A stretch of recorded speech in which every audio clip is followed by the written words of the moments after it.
Solo vine a hablar por teléfono.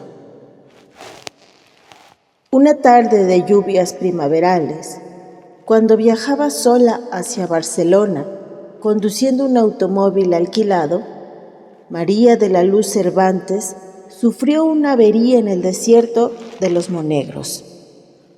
Era una mexicana de 27 años, bonita y seria, que años antes había tenido un cierto nombre como actriz de variedades.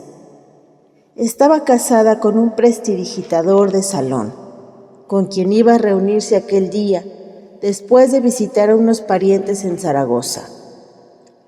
Al cabo de una hora de señas desesperadas a los automóviles y camiones de carga que pasaban raudos en la tormenta, el conductor de un autobús destartalado se compadeció de ella. Le advirtió, eso sí, que no iba muy lejos. «No importa», dijo María, «lo único que necesito es un teléfono». Era cierto, y solo lo necesitaba para prevenir a su marido de que no llegaría antes de las 7 de la noche.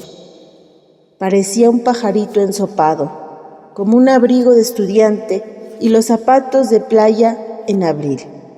Y estaba tan aturdida por el percance que olvidó llevarse las llaves del automóvil.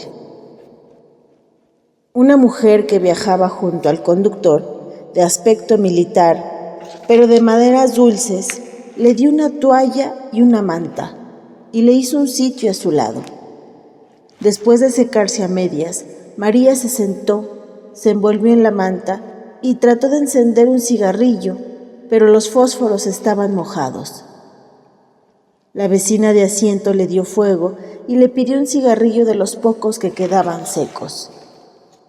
Mientras fumaban, María cedió a las ansias de desahogarse y su voz resonó más que la lluvia y el traqueteo del autobús. La mujer la interrumpió con el índice en los labios. «Shh, están dormidas», murmuró. María miró por encima del hombro y vio que el autobús estaba ocupado por mujeres de edades inciertas y condiciones distintas, que dormían arropadas con mantas iguales a la suya. Contagiada de su placidez, María se enroscó en el asiento y se abandonó al rumor de la lluvia. Cuando despertó, era de noche y el aguacero se había disuelto en un sereno helado. No tenía la menor idea de cuánto tiempo había dormido ni en qué lugar del mundo se encontraban. Su vecina de asiento tenía una actitud alerta. «¿Dónde estamos?», le preguntó María. «Hemos llegado», contestó la mujer. El autobús estaba entrando en el patio empedrado de un edificio enorme y sombrío que parecía un viejo convento en un bosque de árboles colosales. Las pasajeras, alumbradas apenas por un farol del patio, permanecieron inmóviles hasta que la mujer de aspecto militar las hizo descender con un sistema de órdenes primarias, como en el parvulario. Todas eran mayores y se movían con tal parsimonia en la penumbra del patio que parecían imágenes de un sueño. María, la última en descender, pensó que eran monjas.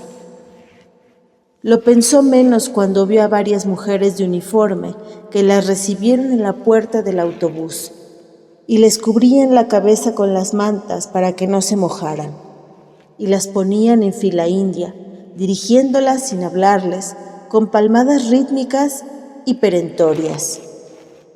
Después de despedirse de su vecina de asiento, María quiso devolverle la manta, pero ella le dijo que se cubriera la cabeza para atravesar el patio y lo devolviera en la portería.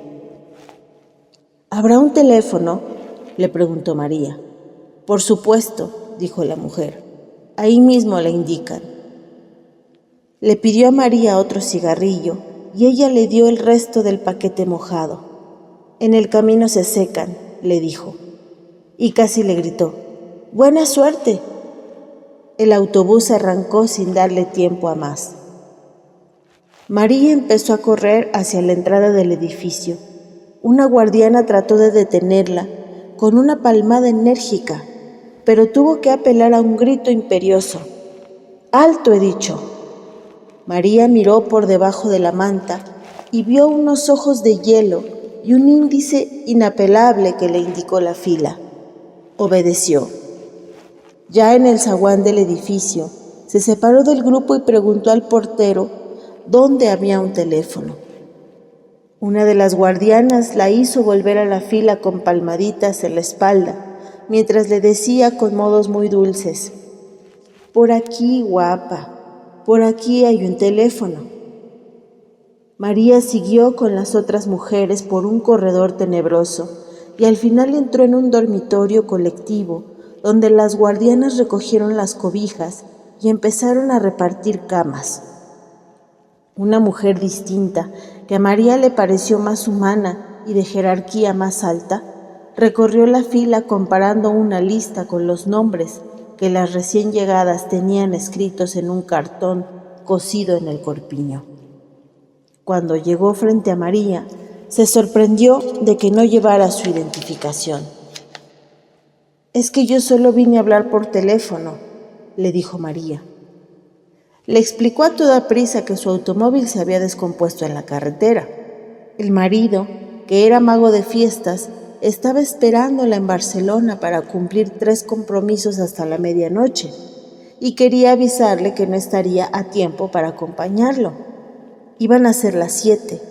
Él debía salir de la casa dentro de 10 minutos y ella temía que cancelara todo por su demora. La guardiana pareció escucharla con atención. «¿Cómo te llamas?», le preguntó. María le dijo su nombre con un suspiro de alivio, pero la mujer no lo encontró y después de repasar la lista varias veces.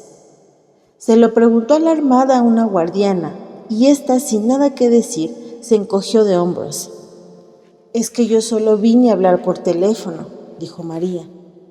«De acuerdo, maja», le dijo la superiora, llevándola hacia su cama con una dulzura demasiado ostensible para ser real. «Si te portas bien, podrás hablar por teléfono con quien quieras, pero ahora no, mañana». Algo sucedió entonces en la mente de María que le hizo entender por qué las mujeres del autobús se movían como en el fondo de un acuario. En realidad, estaban apaciguadas con sedantes, y aquel palacio en sombras, con gruesos muros de cantería y escaleras heladas, era en realidad un hospital de enfermas mentales. Asustada, escapó corriendo del dormitorio y antes de llegar al portón, una guardiana gigantesca con un mameluco de mecánico la atrapó de un zarpazo y la inmovilizó en el suelo con una llave maestra. María la miró de través, paralizada por el terror. «Por el amor de Dios», dijo, «le juro por mi madre muerta que solo vine a hablar por teléfono».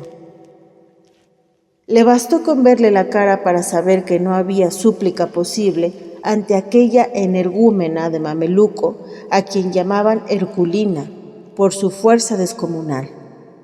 Era la encargada de los casos difíciles y 2 reclusas habían muerto estranguladas con su brazo de oso polar adiestrado en el arte de matar por descuido.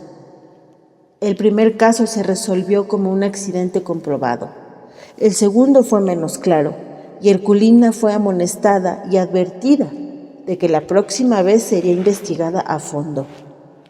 La versión corriente era que aquella oveja descarriada de una familia de apellidos grandes tenía una turbia carrera de accidentes dudosos en varios manicomios de España. Para que María durmiera la primera noche, tuvieron que inyectarle un somnífero. Antes del amanecer, cuando la despertaron las ansias de fumar, estaba amarrada por las muñecas y los tobillos en las barras de la cama. Nadie acudió a sus gritos. Por la mañana, mientras el marido no encontraba en Barcelona ninguna pista sobre su paradero, tuvieron que llevarla a la enfermería, pues la encontraron sin sentido en un pantano de sus propias miserias.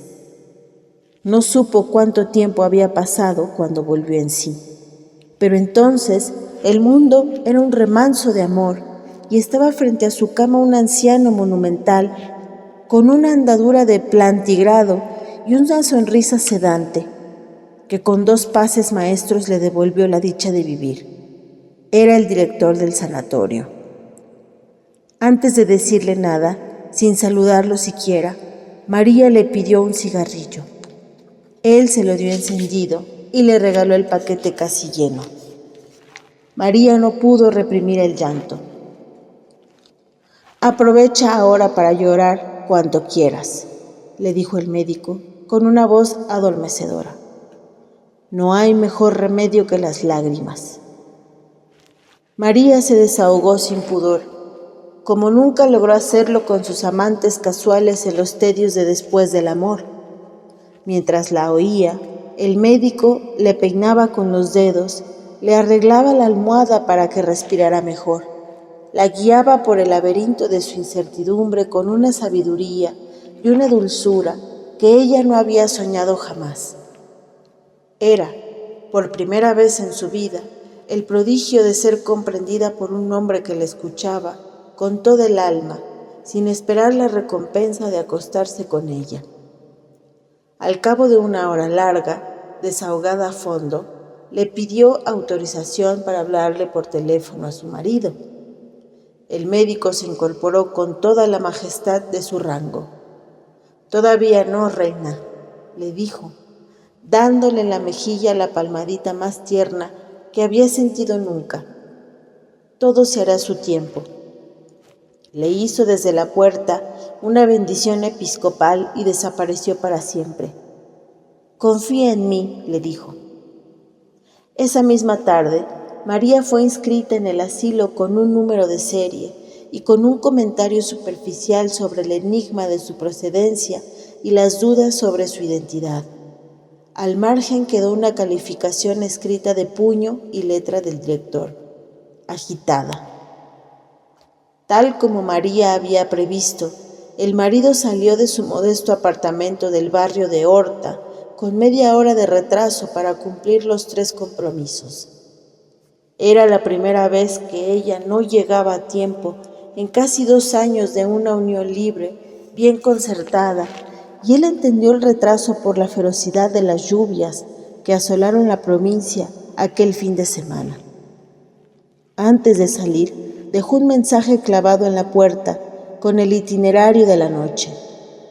En la primera fiesta, con todos los niños disfrazados de canguro, prescindió del truco estelar de los peces invisibles porque no podía hacerlo sin la ayuda de ella.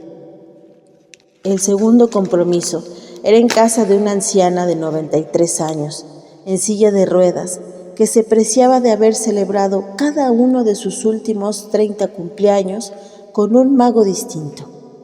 Él estaba tan contrariado con la demora de María que no pudo concentrarse en las suertes más simples.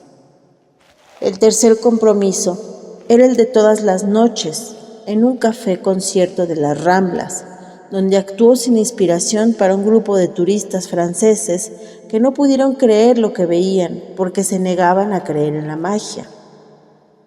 Después de cada representación, llamó por teléfono a su casa y esperó sin ilusiones a que María contestara. En la última ya no pudo reprimir la inquietud de que algo malo había ocurrido.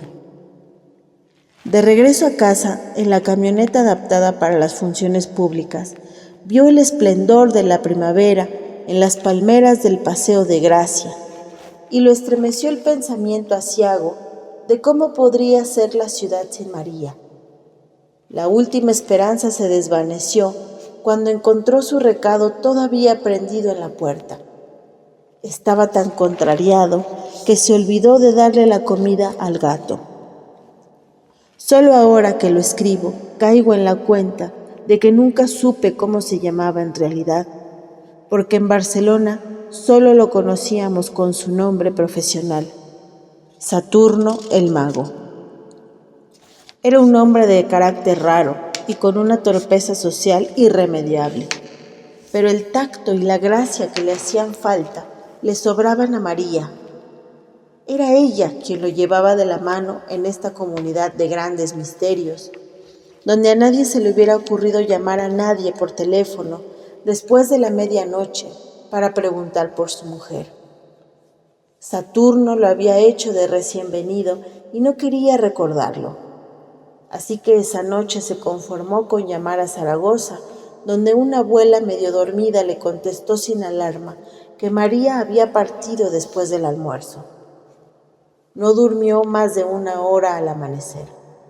Tuvo un sueño cenagoso en el cual vio a María con un vestido de novia en piltrafas y salpicado de sangre, y despertó con la certidumbre pavorosa de que había vuelto a dejarlo solo, y ahora para siempre en el vasto mundo sin ella. Lo había hecho 3 veces con 3 hombres distintos, incluso él en los últimos 5 años. Lo había abandonado en Ciudad de México a los 6 meses de conocerse, cuando agonizaban de felicidad con un amor demente en un cuarto de servicio de la colonia Anzures. Una mañana, María no amaneció en la casa después de una noche de abusos inconfesables. Dejó todo lo que era suyo, hasta el anillo de su matrimonio anterior, y una carta en la cual decía que no era capaz de sobrevivir al tormento de aquel amor desatinado. Saturno pensó que había vuelto con su primer esposo, un condiscípulo de la escuela secundaria con quien se casó a escondidas siendo menor de edad, y al cual abandonó por el otro al cabo de 2 años sin amor. Pero no, había vuelto a casa de sus padres y allí fue Saturno a buscarla a cualquier precio.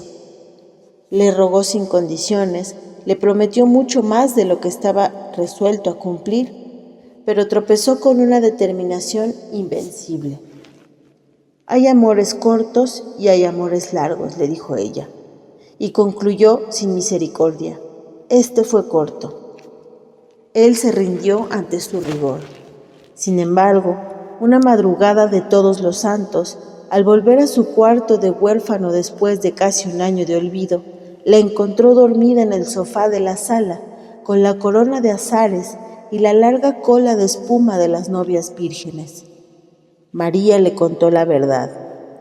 El nuevo novio, viudo, sin hijos, con la vida resuelta y la disposición de casarse para siempre por la Iglesia Católica, le había dejado vestida y esperándolo en el altar.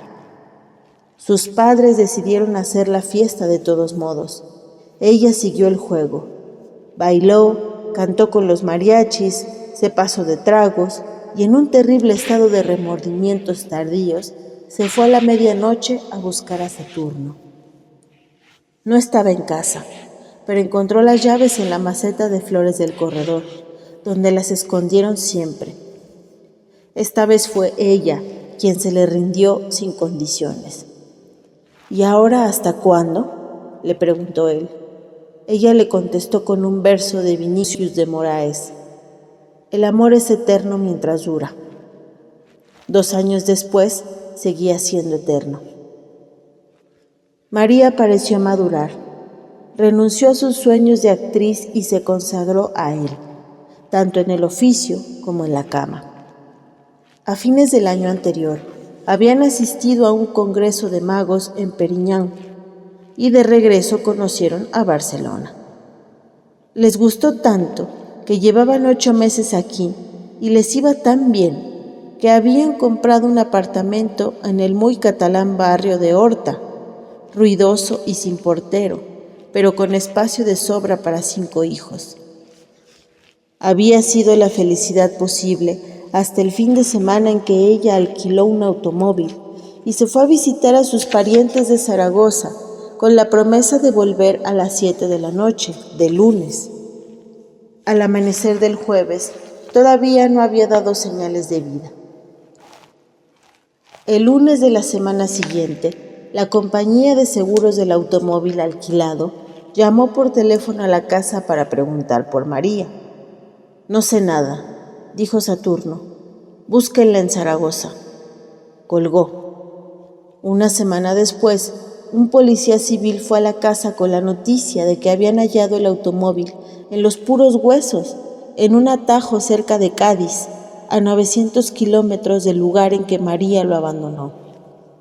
El agente quería saber si ella tenía más detalles del robo. Saturno estaba dándole de comer al gato y apenas si lo miró para decirle sin más vueltas que no perdieran el tiempo, pues su mujer se había fugado de la casa y él no sabía con quién ni para dónde. Era tal su convicción que el agente se sintió incómodo y le pidió perdón por sus preguntas. El caso se declaró cerrado.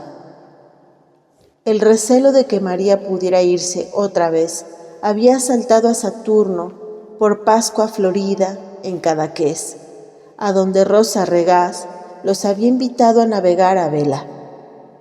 Estábamos en Marítimo, el populoso y sórdido bar de la Gauche d'Ivin, en el crepúsculo del franquismo, alrededor de una de aquellas mesas de hierro con sillas de hierro donde solo cabíamos 6 a duras penas y nos sentábamos 20.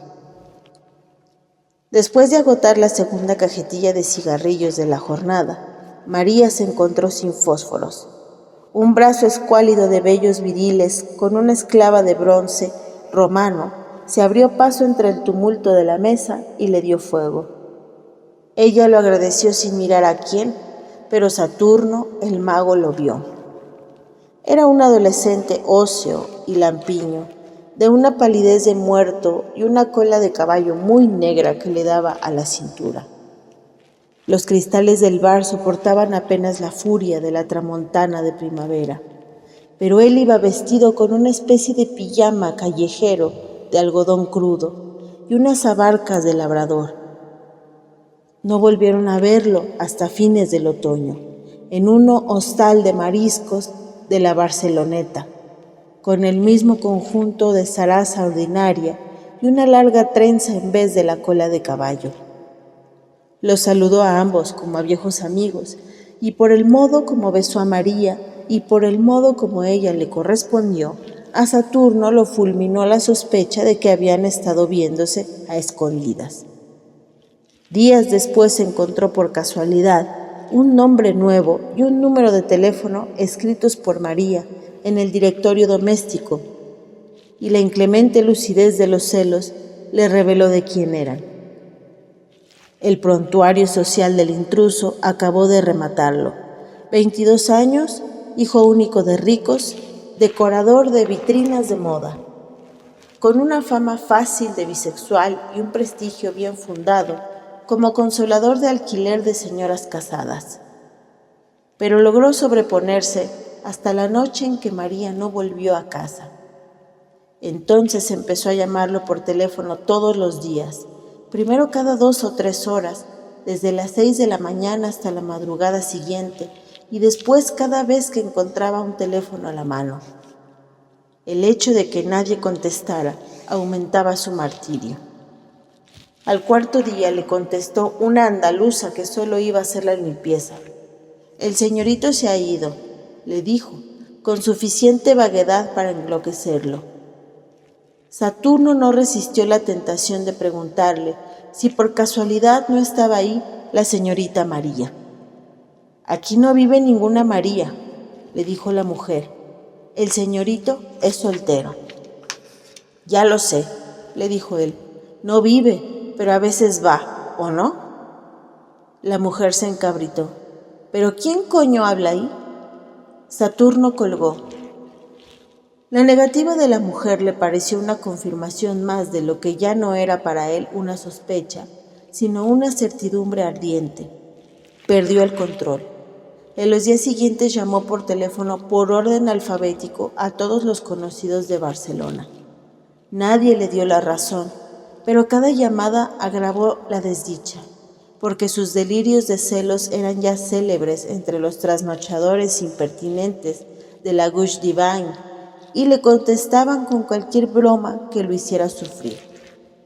Solo entonces comprendió hasta qué punto estaba solo en aquella ciudad hermosa, lunática e impenetrable, en la que nunca sería feliz. Por la madrugada, después de darle de comer al gato, se apretó el corazón para no morir y tomó la determinación de olvidar a María. A los 2 meses, María no se había adaptado aún a la vida del sanatorio. Sobrevivía picoteando apenas la pitanza de cárcel, con los cubiertos encadenados al mesón de madera bruta y la vista fija en la litografía del general Francisco Franco, que presidía el lúgubre comedor medieval.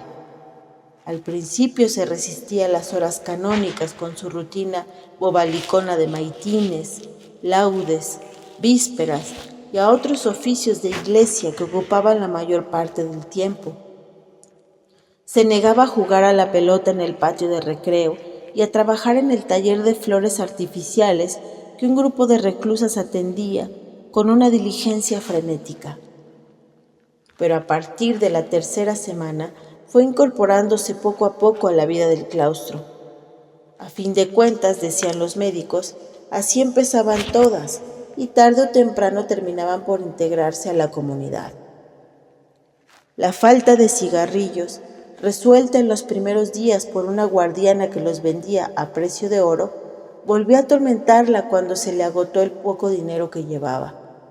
Se consoló después con los cigarros de papel periódico que algunas reclusas fabricaban con las colillas recogidas de la basura, pues la obsesión de fumar había llegado a ser tan intensa como la del teléfono. Las pesetas exiguas que se ganó más tarde fabricando flores artificiales le permitieron un alivio efímero. Lo más duro era la soledad de las noches. Muchas reclusas permanecían despiertas en la penumbra, como ella, pero sin atreverse a nada, pues la guardiana nocturna velaba también en el portón cerrado, con cadena y candado. Una noche, sin embargo, abrumada por la pesadumbre, María preguntó con voz suficiente para que la oyera su vecina de cama: ¿Dónde estamos? La voz grave y lúcida de la vecina le contestó: en los profundos infiernos. Dicen que esta es tierra de moros, dijo otra voz distante que resonó en el ámbito del dormitorio. Y debe ser cierto, porque en verano, cuando hay luna, se oyen los perros ladrándole a la mar. Se oyó la cadena en las argollas como un ancla de galeón y la puerta se abrió. La cancerbera, el único ser que parecía vivo en el silencio instantáneo, empezó a pasearse de un extremo a otro del dormitorio. María se sobrecogió y solo ella sabía por qué. Desde su primera semana en el sanatorio, la vigilante nocturna le había propuesto sin rodeos que durmiera con ella en el cuarto de guardia. Empezó con un tono de negocio concreto: trueque de amor por cigarrillos, por chocolates, por lo que fuera. Tendrás todo, le decía, trémula. Serás la reina. Ante el rechazo de María, la guardiana cambió de método. Le dejaba papelitos de amor debajo de la almohada, en los bolsillos de la bata, en los sitios menos pensados. Eran mensajes de un apremio desgarrador capaz de estremecer a las piedras. Hacía más de un mes que parecía resignada a la derrota, la noche en que se promovió el incidente en el dormitorio. Cuando estuvo convencida de que todas las reclusas dormían, la guardiana se acercó a la cama de María y murmuró en su oído toda clase de obscenidades tiernas, mientras le besaba la cara, el cuello tenso de terror, los brazos yertos, las piernas exhaustas. Por último, creyendo tal vez que la parálisis de María no era de miedo sino de complacencia, se atrevió a ir más lejos. María le soltó entonces un golpe con el revés de la mano que la mandó contra la cama vecina. La guardiana se incorporó furibunda en medio del escándalo de las reclusas alborotadas. «Hija de puta», gritó, «nos pudriremos juntas en este chiquero hasta que te vuelvas loca por mí». El verano llegó sin anunciarse el primer domingo de junio y hubo que tomar medidas de emergencia, porque las reclusas sofocadas empezaban a quitarse durante la misa los balandranes de estameña. María asistió divertida al espectáculo de las enfermas en pelota que las guardianas correteaban por las naves como gallinas ciegas. En medio de la confusión, Trató de protegerse de los golpes perdidos y sin saber cómo se encontró sola en una oficina abandonada y con un teléfono que repicaba sin cesar con un timbre de súplica. María contestó sin pensarlo y oyó una voz lejana y sonriente que se entretenía imitando el servicio telefónico de la hora. Son las 45 horas, 92 minutos y 107 segundos. Maricón, dijo María. Colgó divertida. Ya se iba, cuando cayó en la cuenta de que estaba dejando escapar una ocasión irrepetible. Entonces marcó 6 cifras, con tanta tensión y tanta prisa, que no estuvo segura de que fuera el número de su casa. Esperó con el corazón desbocado. Oyó el timbre familiar, con su tono ávido y triste, una vez, 2 veces, 3 veces, y oyó por fin la voz del hombre de su vida en la casa sin ella. ¿Bueno? Tuvo que esperar a que pasara la pelota de lágrimas que se le formó en la garganta. Conejo, vida mía, suspiró. Las lágrimas la vencieron. Al otro lado de la línea hubo un breve silencio de espanto y la voz enardecida por los celos escupió la palabra «¡Puta!» y colgó en seco. Esta noche, en un ataque frenético, María descolgó en el refectorio la litografía del Generalísimo, la arrojó con todas sus fuerzas contra el vitral del jardín y se derrumbó bañada en sangre. Aún le sobró rabia para enfrentarse a golpes con los guardianes que trataron de someterla, sin lograrlo, hasta que vio a Herculina plantada en el vano de la puerta, con los brazos cruzados, mirándola. Se rindió. No obstante, la arrastraron hasta el pabellón de las locas furiosas, la aniquilaron con una manguera de agua helada y le inyectaron trementina en las piernas. Impedida para caminar por la inflamación provocada, María se dio cuenta de que no había nada en el mundo que no fuera capaz de hacer por escapar de aquel infierno. La semana siguiente, ya de regreso al dormitorio común, se levantó de puntillas y tocó en la celda de la guardiana nocturna. El precio de María, exigido por ella de antemano, fue llevarle un mensaje a su marido. La guardiana aceptó, siempre que el trato se mantuviera en secreto absoluto, y la apuntó con un índice inexorable. Si alguna vez se sabe, te mueres. Así que Saturno el mago fue al sanatorio de locas al sábado siguiente, con la camioneta de circo preparada para celebrar el regreso de María. El director en persona lo recibió en su oficina, tan limpia y ordenada como un barco de guerra, y le hizo un informe afectuoso sobre el estado de la esposa. Nadie sabía de dónde llegó, ni cómo, ni cuándo, pues el primer dato de su ingreso era el registro oficial dictado por él cuando la entrevistó. Una investigación iniciada el mismo día no había concluido en nada. En todo caso, lo que más intrigaba al director era cómo supo Saturno el paradero de su esposa. Saturno protegió a la guardiana. Me lo informó la compañía de seguros del coche, dijo. El director asintió complacido. No sé cómo hacen los seguros para saberlo todo, dijo. Le dio una ojeada al expediente que tenía sobre su escritorio de aceta y concluyó. Lo único cierto es la gravedad de su estado. Estaba dispuesto a autorizarle una visita con las precauciones debidas si Saturno el mago le prometía, por el bien de su esposa, ceñirse a la conducta que él le indicara, sobre todo en la manera de tratarla, para evitar que recayera en sus arrebatos de furia cada vez más frecuentes y peligrosos.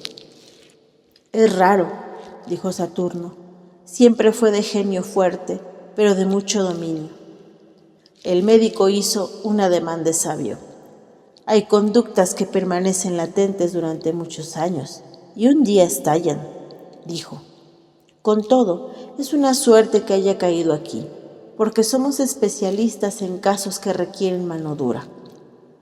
Al final, hizo una advertencia sobre la rara obsesión de María por el teléfono. Sígale la corriente, dijo. Tranquilo, doctor, dijo Saturno con un aire alegre. Es mi especialidad. La sala de visitas, mezcla de cárcel y confesionario, era el antiguo locutorio del convento. La entrada de Saturno no fue la explosión de júbilo que ambos hubieran podido esperar. María estaba de pie en el centro del salón, junto a una mesita con 2 sillas y un florero sin flores. Era evidente que estaba lista para irse, con su lamentable abrigo color de fresa y unos zapatos sórdidos que le habían dado de caridad. En un rincón casi invisible estaba Herculina con los brazos cruzados.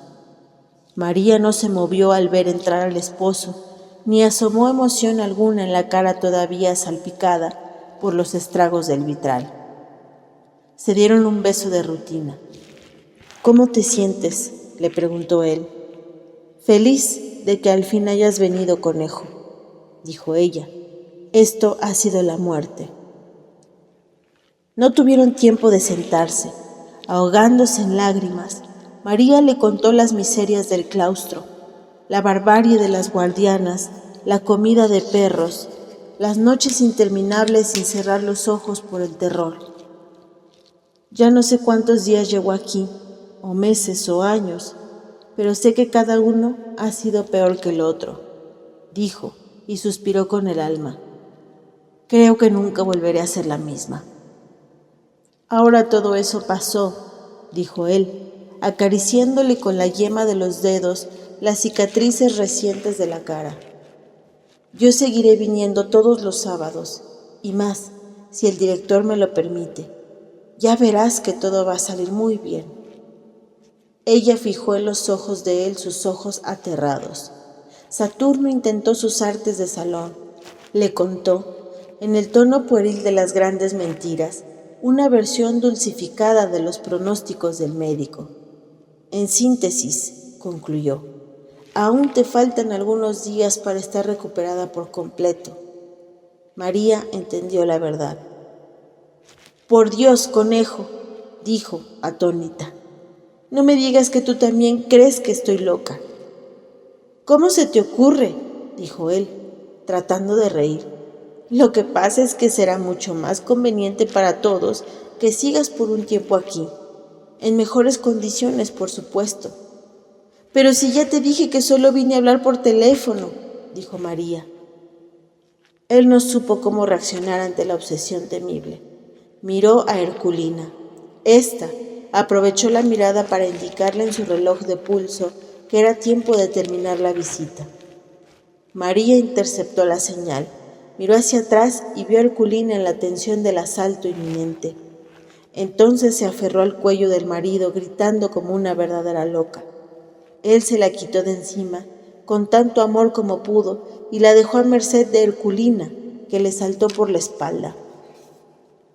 Sin darle tiempo a reaccionar, le aplicó una llave con la mano izquierda, le pasó el otro brazo de hierro alrededor del cuello y le gritó a Saturno el mago: «¡Váyase!». Saturno huyó despavorido. Sin embargo, el sábado siguiente, ya repuesto del espanto de la visita, volvió al sanatorio con el gato vestido igual que él, la malla roja y amarilla del gran leotardo, el sombrero de copa y una capa de vuelta y media que parecía volar. Entró con la camioneta de feria hasta el patio del claustro y allí hizo una función prodigiosa de casi 3 horas que las reclusas gozaron desde los balcones con gritos discordantes y ovaciones inoportunas. Estaban todas, menos María, que no solo se negó a recibir al marido, sino inclusive a verlo en los balcones. Saturno se sintió herido de muerte. «Es una reacción típica», lo consoló el director. «Ya pasará». Pero no pasó nunca. Después de intentar muchas veces ver de nuevo a María, Saturno hizo lo imposible porque le recibiera una carta, pero fue inútil. 4 veces la devolvió cerrada y sin comentarios. Saturno desistió, pero siguió dejando en la portería del hospital las raciones de cigarrillos, sin saber siquiera si le llegaban a María. hasta que lo venció la realidad. Nunca más se supo de él, salvo que volvió a casarse y regresó a su país. Antes de irse de Barcelona, le dejó el gato medio muerto de hambre a una noviecita casual, que además se comprometió a seguir llevándole los cigarrillos a María. Pero también ella desapareció. Rosa Regás recordaba haberla visto en el Corte Inglés hace unos 12 años, con la cabeza rapada y el balandrán anaranjado de alguna sección oriental, y encinta a más no poder.